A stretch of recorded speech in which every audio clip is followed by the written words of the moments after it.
I'll give you a clue. It was Grimsby. They are pressing quite well. What's happened there? You've got to be joking. Oh, sorry, no, I've done it the wrong way around, so I've drawn an arrow and I haven't seen it, sorry. He must have a horsey off his ass. If we're playing on professional and that's happening for Barcelona... 2 years ago. Sorry about that, I don't know what that was. I'm sorry, that's just put me off the game. I'm not having that. Anyway, segue, moving on. What has that got to do with football? Why is that at a football ground? Hello and welcome to a brand new Ramble from the Honest Football Podcast. Joining me this week and every week is Craig Savage and Daniel Cody. So we're going to change the format in this series. We're going to accentuate the positives and hide the negatives. We're going to talk about stories around the footballing world. So how's your week been, guys? Not been too bad. It's been a busy week, but I have had one good discovery come up this week. Go on. Obviously, you know I'm a big food fan. It dominated. We can tell why you're stuck. Thank you. It did. Nice to start on a positive note. It did dominate the intros to our early episodes when we started this. Obviously, the most local supermarket to my house is Asda. Right. Did it burn down? And no, it didn't burn down. This is always a good start to a story, but anyway, go on. Yeah. But I did discover a brand new bakery item this week. I've got Charlie already, especially out for Christmas. They have produced, a bit like a Stollen, but a fruit cake. A bit like a Stollen. Like a Stollen. But it was called a ref Christmas cake or something. And ref? It's shaped like a ref, you know, the mistletoe thing that goes round. Reef. Oh, Reef! That's what I thought. You've had a mare. Stop looking at a black suit. Did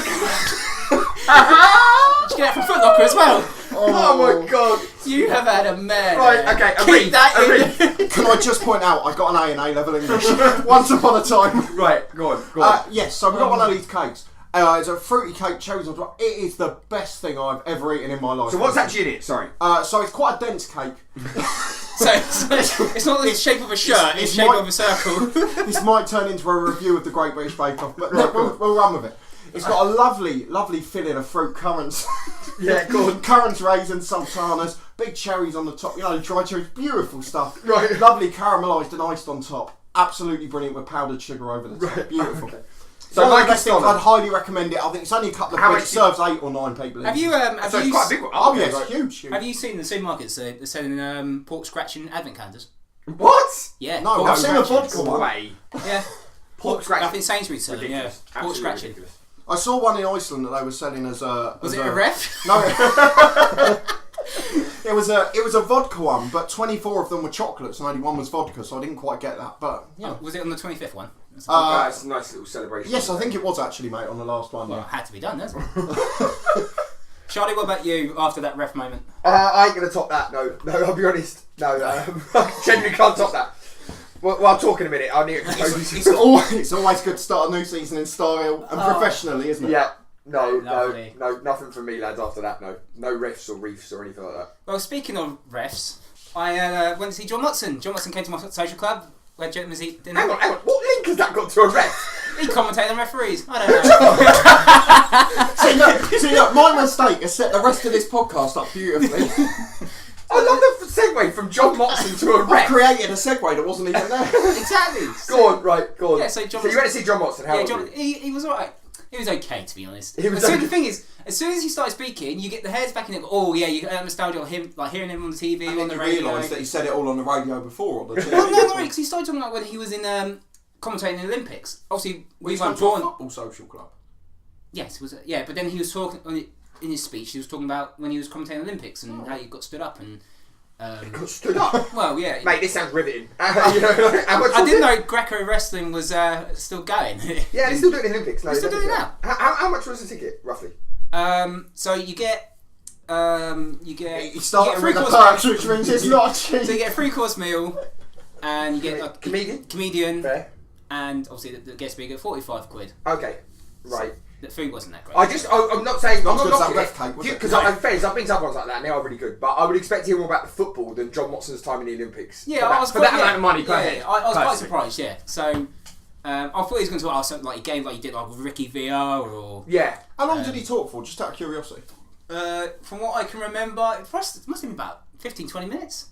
Is that it? Well, I don't expect him to be an hour. You can't board it. Everyone's probably dying for go to the toilet because everyone's been The drinking. amount of stories that man's got. Does he just save one for each event? So there are 1,000 of them around the country. I suppose it's quite easy though. Once you've done one of those, you just Yeah. recycle the thing again and again. Oh, yeah, exactly. I saw Dave Bassett. He was good, but you could tell it was rehearsed. Like he knew when to pause. He knew. Do you know what I mean? It's definitely not like this. And that's He did want a signed Corey Green. that's why there's not so many mistakes in it. No, exactly. Yeah. But you can tell with those, can't you, that immediately they're not going to improvise in things like No, that. of course And not. that's normally what puts me off going to them. Yeah, to be yeah. honest, But No, I know what you mean. I'm glad you had a good time. Yeah, like I think the one I had before was John Lukic, the former Leeds and Arsenal goalkeeper. He was more entertaining than John Watson. Well, he was Surprisingly. a bit of a colourful character, wasn't he? Yeah. Yeah, he doesn't give no two damns what the hell goes on. But still a good night. It was a good night, to be fair. I got stuff. very drunk and suffered the next week. And now it's time for Ramble of the Week.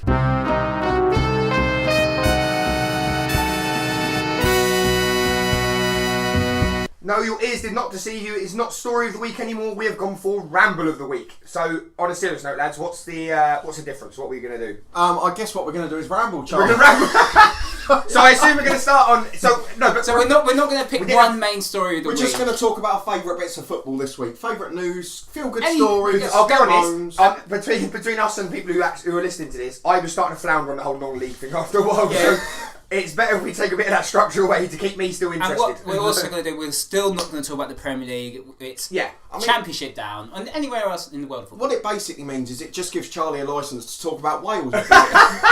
Well, you'd be amazed where we're going today. Anyway. He only had 10 minutes to talk about Unisod. Right, okay, well, first one for you that I come across today. In France, it involves some elite footballers, but the actual story isn't. Yes, I did say this earlier. So, unfortunately, the French government have stopped a couple whose baby was conceived during the World Cup. Obviously, France winning the World I Cup. do know what you're talking about. And they wanted to name their child Griezmann and Mbappe. And unfortunately, the French authorities have put a no to that, saying that it would be unfair on that child and there'd be a chance of bullying. Why is it unfair?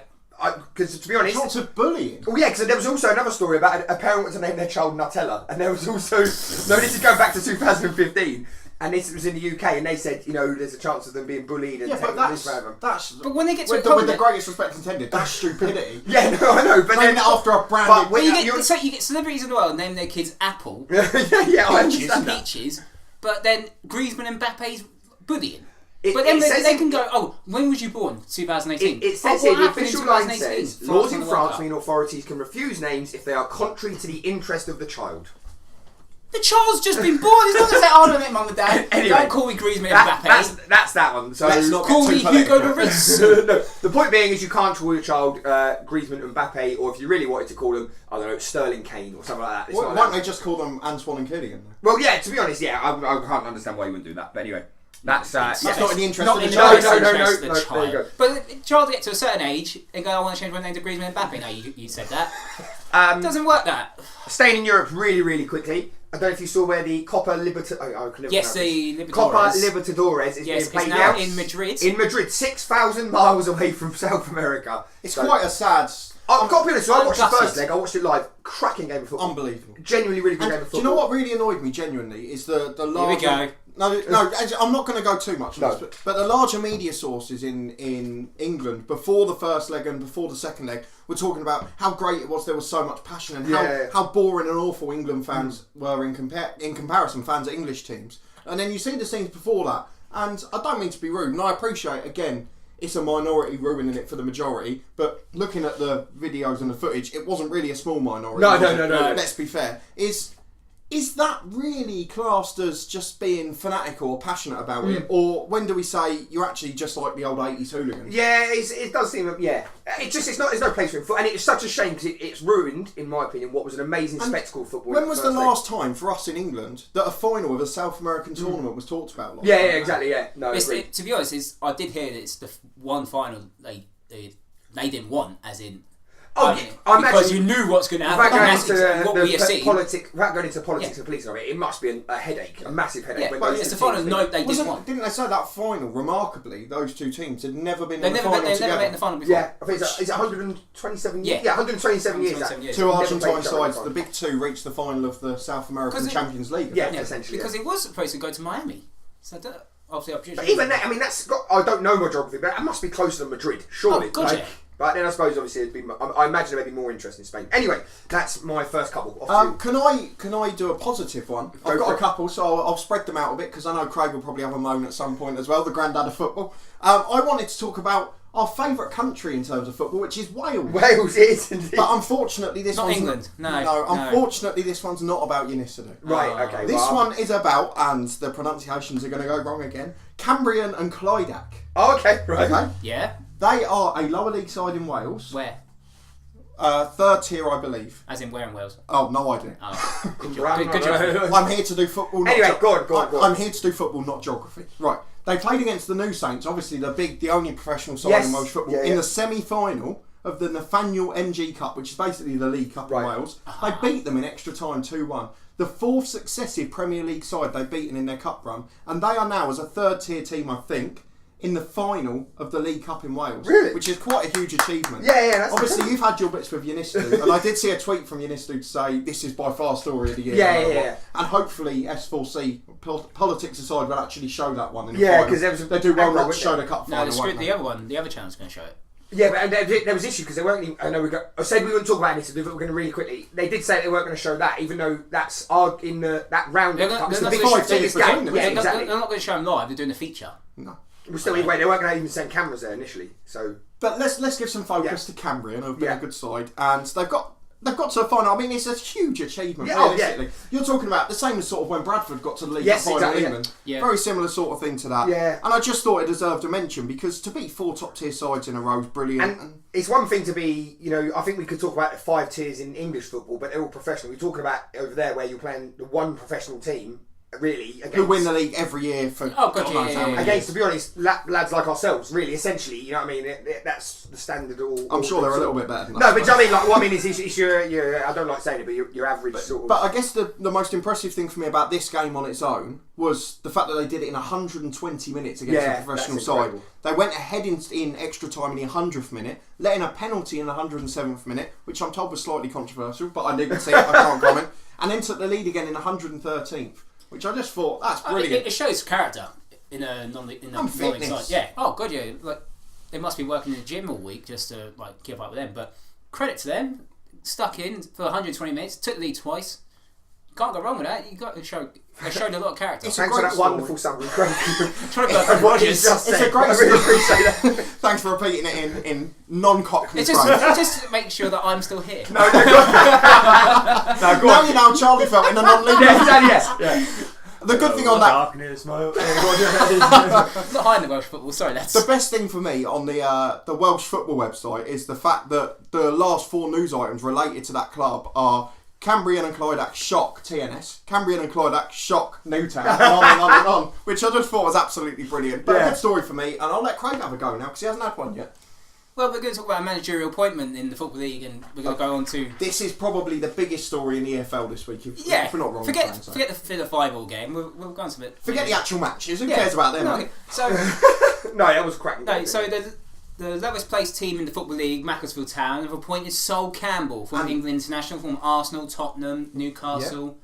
And technically Notts County for a Notts County for 5 minutes. But yeah, it's his first managerial job, and just want to know, how do you think he'll get on? I genuinely hope he does well.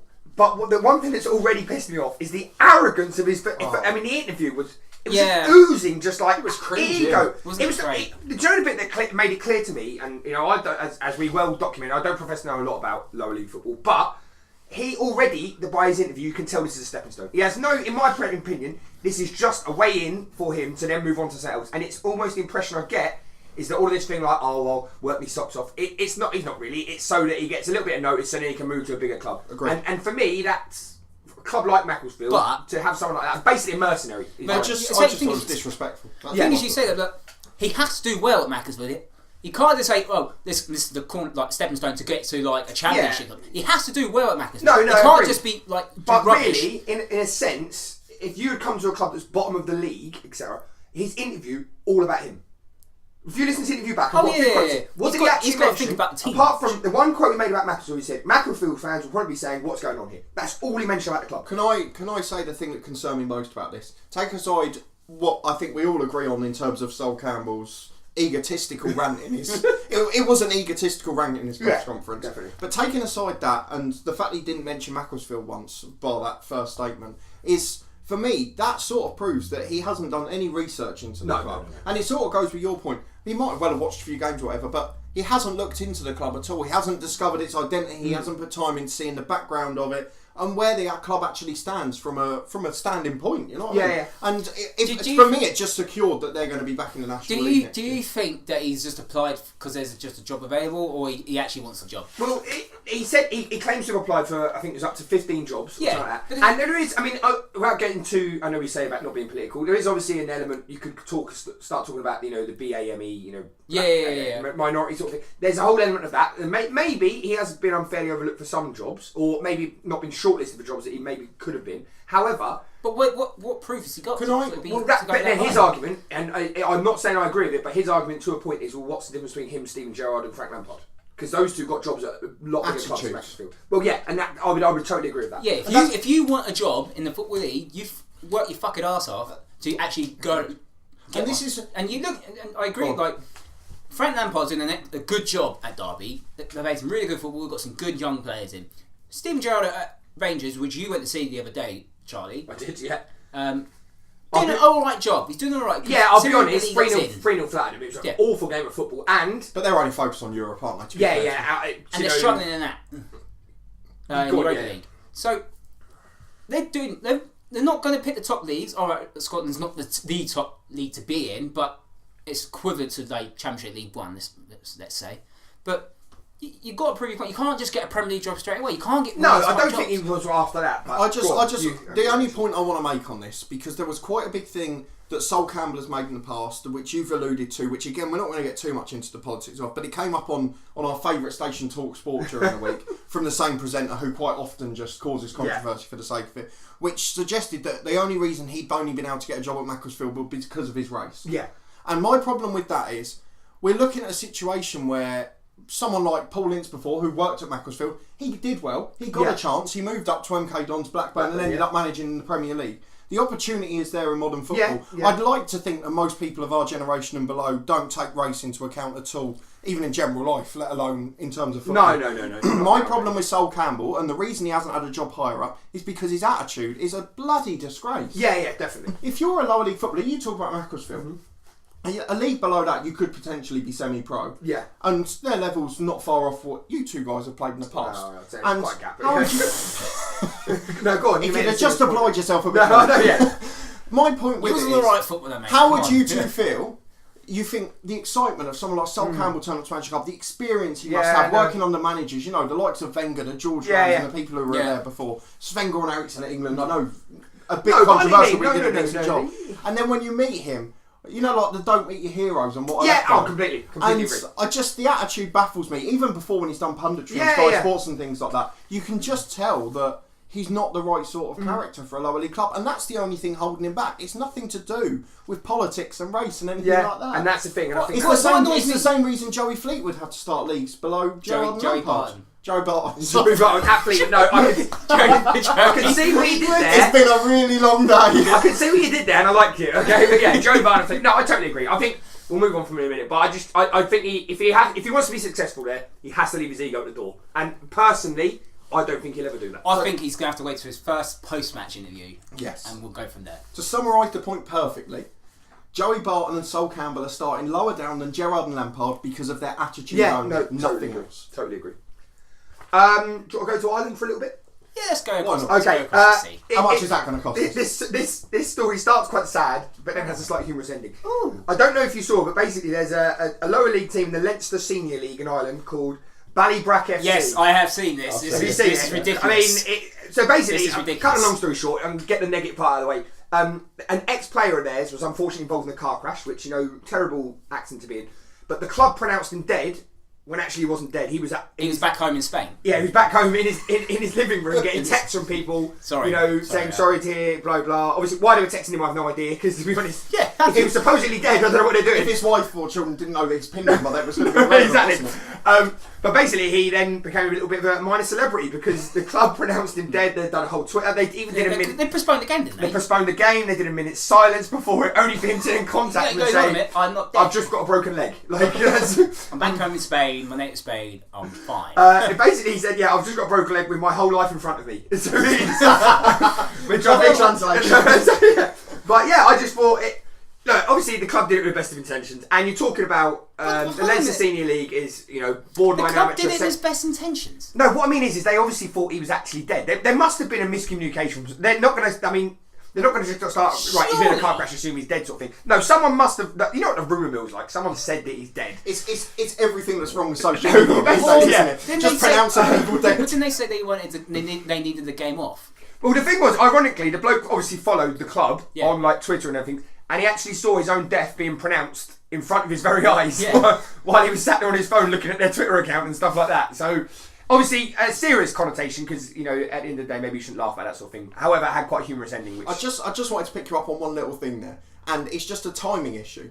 I am very suspicious of where you got the fact from that he was staring at the club's Twitter account as they pronounced his death. Not staring at it. He said it's funny for me because I was watching my own death, and obviously from the news report. Yes. Whether he was actually staring at it, maybe that's a slight exaggeration. So yeah, there's going to be investigations now, and I can see that club getting. It'll probably end in a fine from the FA, won't it? It'll be one of those ridiculous fines from the FA, which we'll talk about later on. Right, do you want one more? You can do another one more. Right, okay. We're going to Stockport now. Oh! Back in England. Complete. So, Rose Hill, tiny junior club in Stockport. Just, I don't know if you've seen this. Have you seen this? Brilliant. No, I haven't. No. So, basically, the club... That's the first for you and No, wait. No, this is like an under-10s team. The club to raise money for... let me get this right. Yeah, no, hang on. They're basically hoping to raise money for shop... Hang on.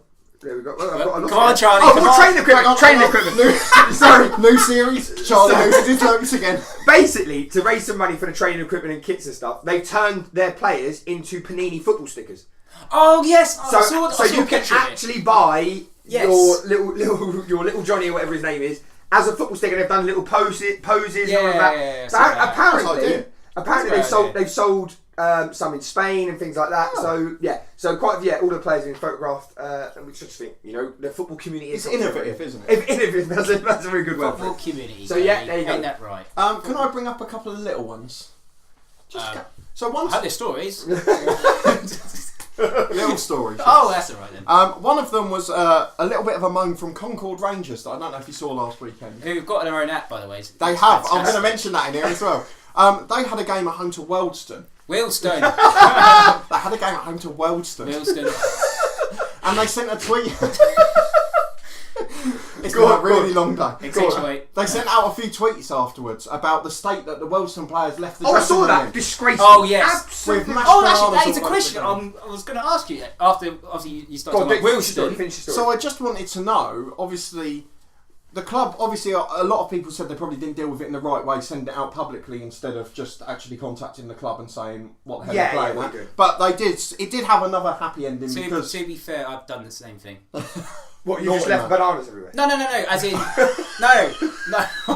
no. As in, we tweeted the other team. Sorry, right, got you. I thought you meant you just like tipped the bin over and just like I completely agree with it's my home changing room. No, but we sent a tweet out to the opposition saying, you it's the least you could do. But they did send out a tweet later. Just make it a bit tinier. Yeah, they send out a tweet later to say that the Wealdstone manager contacted them and apologised, and everything was fine between the two clubs, which was great. So that was a nice ending, but it was a little bit of a strange one. Obviously, you do your non-league games on a Saturday. Do you sweep up change rooms after? I personally do, yes. I do it at home games. I'll let. For us, we'll sweep up the home change. Obviously, both change rooms. Yes. So when we're away, just show a bit of courtesy. We'll tie it to a level. Obviously, and then they can do. You're a bit of a commodity with that because any home game I've been at, we've always had to sweep the away change rooms. Yeah, I sweep the away change rooms. No, what I mean is the away team don't do it. We do it as a courtesy to say, We're missing the... we're missing the main point here, which is a lot of the non-league clubs and things like that. Probably at your levels, you don't see bins all over the changing room. No, that picture had a bin that had been turned on its side on the floor. It's not like they hadn't provided it. Did Wilson win the game against Concord? I have no idea what the result was. So what are you going to say about their app, Craig, while we're in Concord Rangers? Oh yeah, they got apparently their own apps. For a non-league side to have an own app is. I did look at it. I think they've got a 24/7 radio station. The guys that did it, they were at Leatherhead or something like that before. Right. From well, it's quite, Can I just say that the advertisement they put out for that was a 40-second advert. Not good for epileptics. Was it just flashing Concord? Flashing black and white images with the opposite colour text on literally every 2 seconds. It was, from an NHS point of view, it was not good. Thank you, Dr. Cody. Thank you. I have another non-league story. Similar level, in fact, exactly the same level, but the North instead, which was Curzon Ashton. And I'm going to go back into a rant about managerial sackings. Yeah, go on. And this one, for me, I think is entirely fair for me to rant about. Yeah. No, I don't think so. Well, that's up to you, mate. Long-serving manager of Curzon Ashton, which I pronounced correctly. Yeah, you get that right, but not Wilston. Get the difficult ones only. I'm in my element when there's a Z. John Flanagan. He was sacked after 7 years at the club. He's been there since 2011, guided them to 2 promotions, and are now playing at their highest level, the National League North. Yeah. Which he is the man who's responsible for that. Yeah. They have sacked him for a poor run of form. Yeah. They're a team you predicted to go down at the start of the season because of their tiny budget, one of the few small teams. See, there you go. But I'm right. After their poor run of form, they are in 14th place. Yeah. Comfortably clear of the relegation. Yeah, given their, I suppose, given the expectations at the beginning of the season. Thing is, that's for quite me, harsh. And replaced him within 6 hours, by the way. So they obviously they're basically someone like it's not as bad getting a text. Did he get a text like the Ashton United? He didn't, manager? which I know you're going to talk about. But it wasn't really, but it was a shame. Fair enough. He got replaced with their previous head coach who was already at the club. So he was working as the head coach. Right. And he'd been there for 10 years. So all 7 years that Flanagan was in charge, the head coach who was taken over was also there. So do you not feel they might have a slightly similar ethos in football? The fact that they've been there together for the 2 promotions. And we've seen it before. I know Craig always likes to mention Mick McCarthy and Terry Connor. And we had it with Pardew and John Carver. It doesn't always work out well when the same regime take over. And if one's doing so poorly, surely the whole coaching team were equally culpable. Is it, on a serious note, is it a cost-cutting measure? Is that what it got? Because if you've got 2 people in the club who can do the job, I'm not saying I agree with it. I'm not saying I agree with it. It's a shout, that is. I think the real reason he got sacked, again financial, not relating to the league, was that they lost to a lower league opposition in the FA Cup. Yeah, that hasn't helped. No. So I've got one more big story, but I'll let you guys do a bit more first. You want more, Craig? I want to be positive. No, you can go first. Okay, right. We'll go. I've got a slightly negative one. We'll get it out of the way. We like negative stories here. We do like negative stories. So we're going to go to Sierra Leone. Don't hear me out. No, on a serious note, I don't know if you know, their national team's been under a ban. Have you heard about this? Yes. I haven't. What I am more suspicious about, which we'll talk in detail about at the end of this, is you can't come up with anything for the National League. You can't come up with any non-league. The World 6th Division and Sierra Leone. You're absolutely in your element. So please go on and then explain yourself. That's where we compliment each other. Wearing a Vietnam football shirt as well. No, on a serious note, basically, stop talking about my fucking shirt. It's lovely. Better than the cricket one, isn't it? You've taken away the negative part of it now. No, so Sierra Leone. You said it, yeah. Sierra Leone are currently under a ban. I don't know if you know this, because there was a lot of corruption and meddling in their FA. But the point is, there's a bit of a campaign going on now, is that it's not really the people who were the wrongdoing who are suffering. So it's the players now can't enter because you've got, obviously, it's coming around to the time of year where you've got the African World Footballer of the Year. They're not eligible for that, even though, for example, one of them plays in France, another one plays basically play all over the place. One plays in Europe, but they're not eligible because they're technically not a team anymore. And it's just that even trying to get moves to other clubs, even around Africa, because obviously there are professional leagues in Africa, it's proven to be very difficult. Even though it's the players who did nothing wrong, it's completely down to corruption. And for me, I just feel like there has to be a better sanction to put on than to just completely ban a national team. Agree. I think it seems to be a very strange way around it. And the problem, and I know it's been a problem in African football for a while, it's come up a few times, particularly around the African Nations Cup and the World Cup team, is that a lot of the decisions there are decided by political regimes, which is a bit of a problem. And again, as you see, it's not just the players that suffer, but for a lot of them who have struggles in their countries and things like that, football's the biggest hope. Yeah, exactly. It's all with Egypt when Mo Salah scored the penalty to get into the World Cup. And it changed the nation for a few months, and no, definitely, it's such a shame that football, the one thing that can bring people together in times of adversity, is now being decided by politics at so many different levels. Yeah, I mean, look, they were never going to limit themselves, never going to be a powerhouse in African football, but they were. It's the enjoyment of playing and being in the competition. And they're actually in a decent position in the African Cup of Nations qualifying, but the last 2 games against Ghana, which were back-to-back, had to be cancelled and basically like a walkover.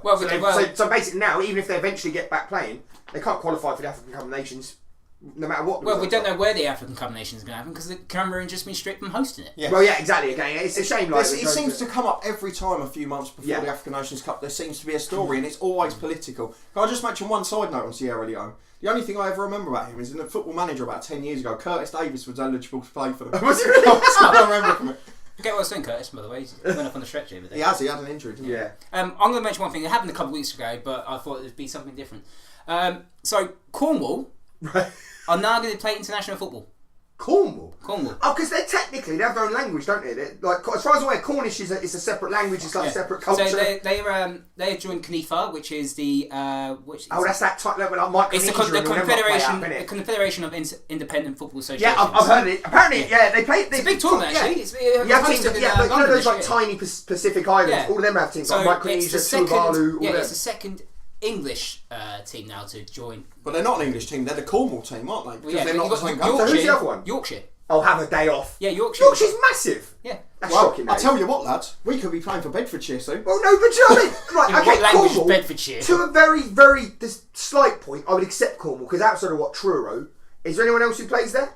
I don't think so. There's no apart from Truro. Yorkshire? I mean, how many fucking football teams are there in Yorkshire? Truro don't play there. They're trying to, Truro. Yeah. It's their last game at Plainmoor this week, and then they're back in Truro. Yeah. I thought they went to New Year. No, it's 8th of December. It's their last home game. I thought they went to after. No, I read that today. Sure, it's 8th of December. Because this weekend it's them and Dulwich Hamlet, 2 teams in the same league, playing their last game at a stadium. I thought Truro were waiting to. I swear I read a statement saying they're waiting to after the.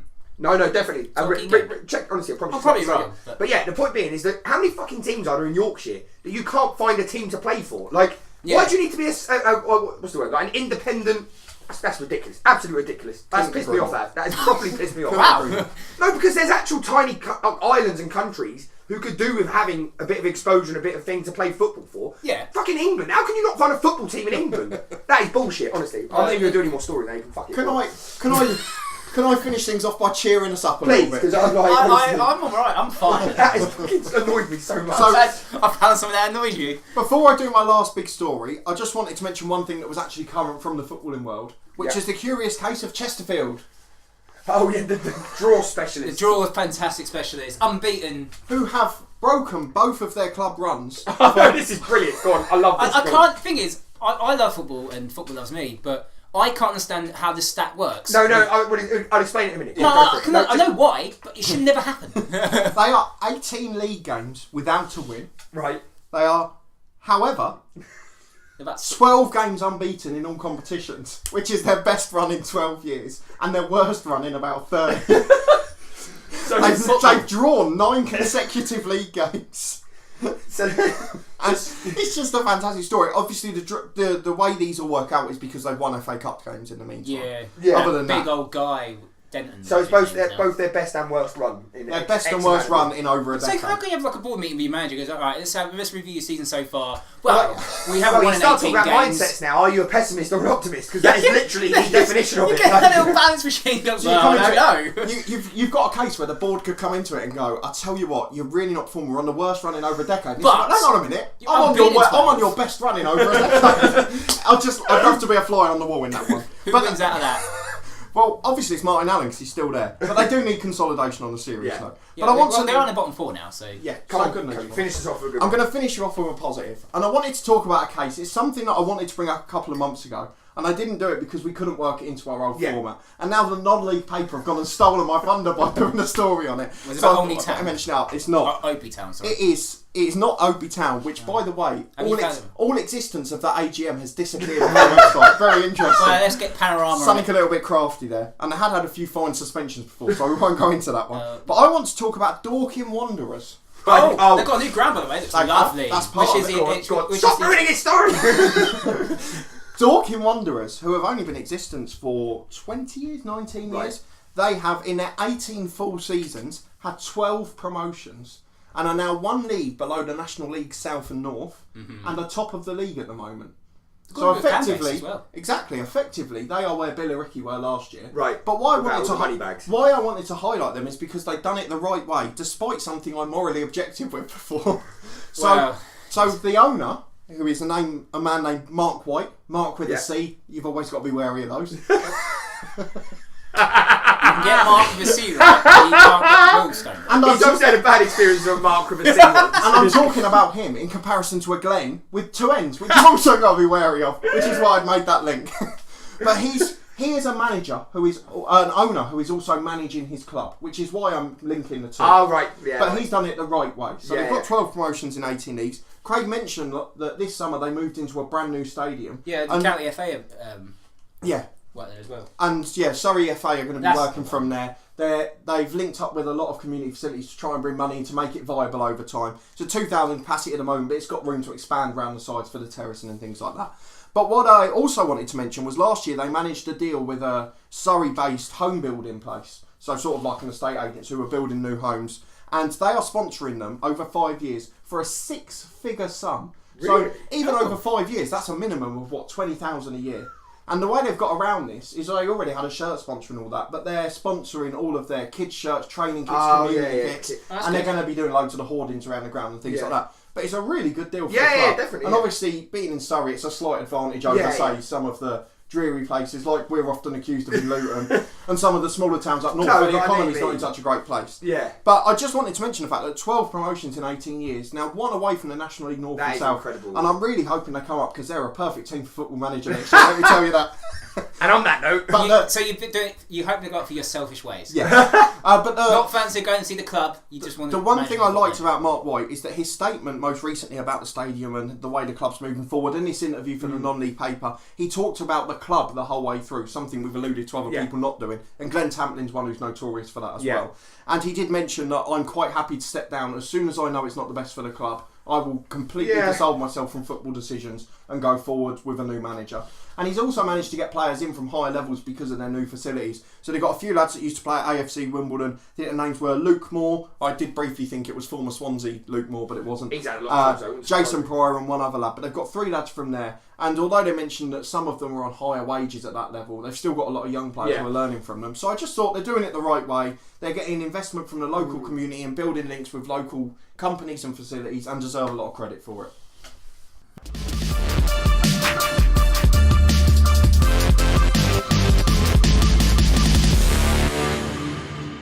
And now it's time for question of the day. And yes, yet again, we have switched it up a little bit. I am now going to be doing the question this controversial series, because Charlie couldn't answer a single. No, that's why. So any hopes of the corruption levels going down are over. No. It's that old saying: those who can't teach, and it's basically those who can't answer. Teach people.